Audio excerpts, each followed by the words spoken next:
Halo teman-teman semuanya. Di episode kali ini kita akan belajar tentang local storage pada JavaScript. Nah, local storage ini adalah fungsinya untuk menyimpan key value pairs data di dalam web browser. Jadi nanti kita akan gunakan salah satu contohnya adalah nanti di akhir seri ini kita akan membuat sebuah game dan kita akan menyimpan top score-nya di dalam local storage. Jadi setiap memulai game baru, kita bisa lihat top score sebelumnya itu berapa, seperti itu. Itu salah satu kegunaannya ya, teman-teman. Nah, local storage ini bedanya dengan session storage itu adalah local storage tidak memiliki expiration date, tidak memiliki tanggal expired-nya, teman-teman. Kalau session storage itu ada expired-nya. Nah, sintaksnya untuk local storage itu seperti ini ya, teman-teman. Jadi untuk menyimpan, kita bisa gunakan sintaks seperti ini, local storage, lalu set itemnya, ini key-nya, misalnya namanya Joko misalnya ya, ini value-nya, nilainya. Lalu kalau kita mau ambil nilai dari local storage itu, kita bisa gunakan DOM misalnya, untuk mengubah inner HTML dari yang ID-nya top score, kita bisa get nama ini, key-nya, lalu kita akan dapetin value-nya Joko untuk mengubah inner HTML-nya. Nah, supaya nggak bingung, coba kita buat code-nya ya, teman-teman. Seperti biasa, kita save dulu ya, teman-teman. Kita save filenya. Ini episode 14. Lalu kita buat template HTML-nya, episode 14. Lalu kita buat JavaScript-nya. Oke, teman-teman. Misalnya kita buat local storage, lalu set item. Jadi misalnya nama ya, key-nya nama. Lalu isinya, misalnya namanya Joko, ya teman-teman. Coba kalau kita save dan kita buka filenya, ini kosong ya teman-teman, nggak ada apa-apa, kosong. Tetapi kalau kita lihat, kita inspect, klik kanan terus inspect ya teman-teman. Lalu teman-teman pergi ke application, tab application di sini. Nah, teman-teman akan lihat local storage.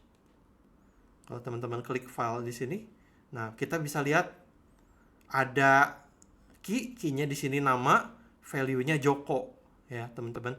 Kalau kita ganti nih misalnya namanya jadi Budi misalnya, kita save, lalu kita harus refresh dulu page-nya, kita refresh di sini. Nah sekarang berubah jadi Budi di dalam local storage ini. Nah ini untuk menyimpan local storage ya teman-teman. Kalau teman-teman mau ambil, kita bisa ambil misalnya ditampilkan di elemen P di sini ya. Kita bisa kasih ID, misalnya ini untuk menyimpan nama top score, misalnya ID-nya top score. Kalau kita save ini masih kosong ya, karena nggak ada nilainya. Ya, kalau kita lihat di sini ini kita refresh masih kosong, karena ini belum kita kasih isi HTML-nya, belum ada isinya. Nah, kalau kita mau ubah isinya dan ambil dari local storage, kita bisa gunakan DOM, document, lalu get element by ID, seperti biasa. ID-nya top score. Kita mau ubah inner HTML dari elemen P ini ya teman-teman.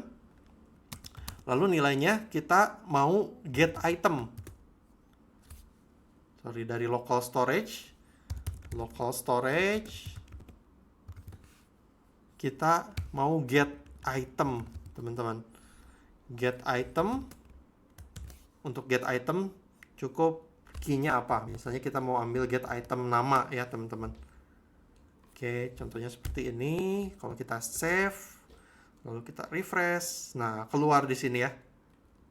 Karena waktu kita set item di local storage, kita simpen key-nya nama, isinya Budi. Nah, lalu key nama ini kita panggil di sini, kita get, ambil nama, jadi keluar value-nya Budi. Dan ini mengubah inner HTML dari ID top score dari elemen P ini. Kalau kita ubah lagi, misalnya Andi, misalnya ya. Kalau kita save, kita refresh, sini jadi Andi. Dan kalau kita lihat di local storage-nya, ini juga berubah jadi Andi. Seperti itu teman-teman, ini adalah untuk menyimpan data di dalam web browser kita. Dan nanti kita akan gunakan saat kita membuat game di JavaScript, kita akan gunakan untuk menyimpan top score. Oke teman-teman, sekian penjelasan tentang local storage. Sampai jumpa di video selanjutnya, dan di video selanjutnya kita akan membuat game ya. Nantikan video selanjutnya, dan kalau teman-teman terbantu dengan video ini, teman-teman bisa like videonya dan juga share ke teman-teman lainnya. Terima kasih ya teman-teman. See you in the next video. God bless you.